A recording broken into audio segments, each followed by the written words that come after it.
آره باشه. نمیتونم بمونم. من باهاش حرف میزنم. توی خونه همه حالشون گرفته است.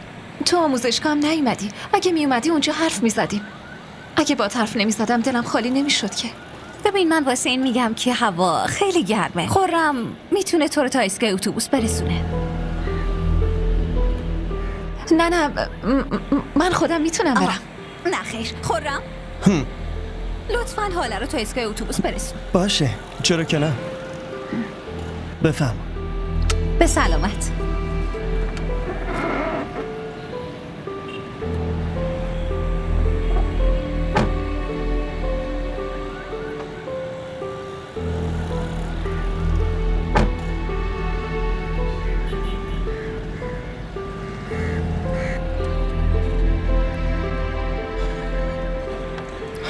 بیا جلو بشین. چی؟ میگم بیا جلو بشین.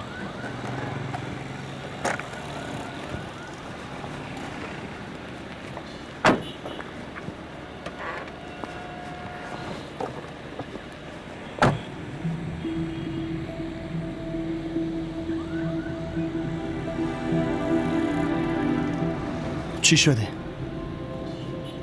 نمیخوای چیزی بگی؟ تو هم که حرف نمیزنی. ازت عصبانیم. چرا؟ نباید اونطور جلو مهمونا میرفتی. تو هم فکر میکنی من عمدن رفته بودم؟ حال من دوست نداشتم.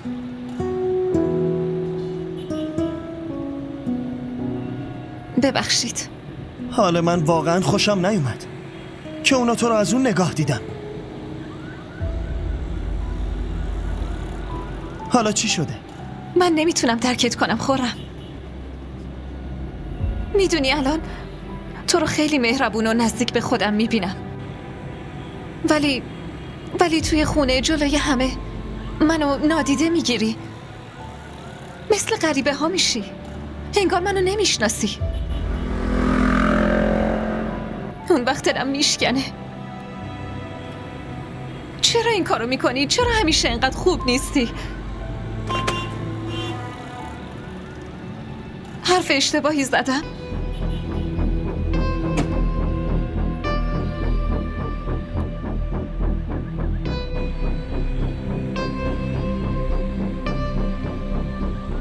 حالا اونجا خونه من نیست، اونجا خونه یکی دیگه است. تو اصلا درک میکنی؟ اصلا درک میکنی که زندگی من چقدر سخته؟ نه تو چی فکر کردی؟ که من با نگاه های شیرین تماشات کنم؟ دست تو بگیرم و باهات بگردم؟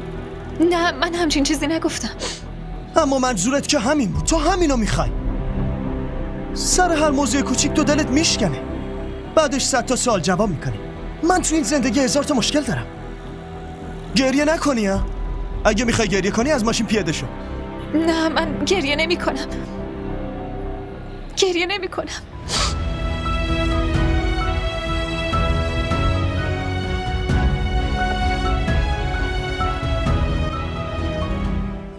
همراه ما باشید و فراموش نکنید که سابسکرایب کنید تا بهترین سریال ها را با دوبله فارسی از تلویزیون دیدی تیوی تماشا کنید.